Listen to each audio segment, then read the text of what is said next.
প্রখ্যাত কথাসাহিত্যিক রাবেয়া খাতুনের ৯১তম জন্মবার্ষিকীতে তার লেখা দুটি উপন্যাসের ইংরেজি অনুবাদ প্রকাশ করা হয়েছে। দুপুরে চ্যানেল আই কার্যালয়ে বিশেষ আয়োজনে বই দুটির মোড়ক উন্মোচন করে রাবেয়া খাতুন ফাউন্ডেশন।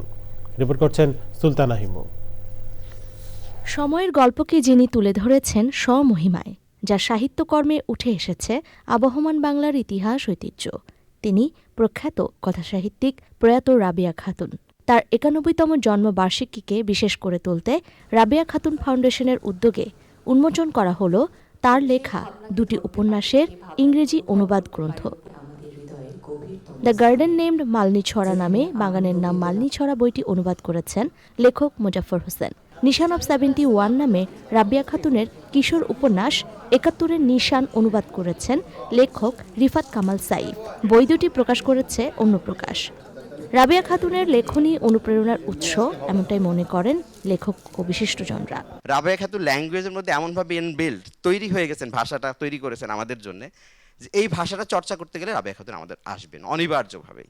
আমাদের নতুন জেনারেশন যারা হয়তো বাংলা পড়তে পারে না, যারা ইংরেজি মাধ্যমে পড়াশোনা করছে, তাদের জন্য এই বইটি উপযুক্ত বই হতে পারে। আয়োজনে আমন্ত্রিত অতিথিরা বলেন, বাংলা সাহিত্যের প্রসারে অনুবাদের বিকল্প নেই।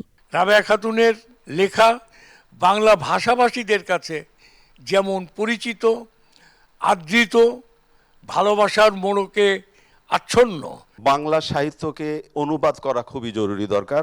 আমাদের লেখাগুলোকে যদি আমরা অনুবাদ করতে চাই, তাহলে সেগুলো বিশ্বের বড় বড় প্রকাশনা সংস্থা থেকে করতে হবে। তাহলে হয়তো কিছুটা আমাদের পাঠক, সারা বিশ্বের পাঠকের দৃষ্টি কাড়বে। আয়োজনে ব্যক্তি রাবেয়া খাতুন ও লেখক রাবেয়া খাতুনকে নিয়ে স্মৃতিচারণ করেন তার স্বজনরা। খুব ভালো একটি প্রচেষ্টা হয়েছে এবং এর মাধ্যমে যারা বাংলা পড়তে পারে না তাদের জন্য কিন্তু এটা একটা ভালো দৃষ্টান্তমূলক একটি বই হবে ৭১-কে জানার ব্যাপারে। খুবই ভালো প্রস্তাব। আমরা সবাই মিলে যদি বই নেই, মাঝারের কাছ থেকে নিয়ে বইগুলো যদি বিভিন্ন স্কুলে দিতে পারি, প্রথমে ঢাকায় দেই, তারপরে বাইরের স্কুলে দেবো, এই প্রস্তাবটা খুবই ভালো।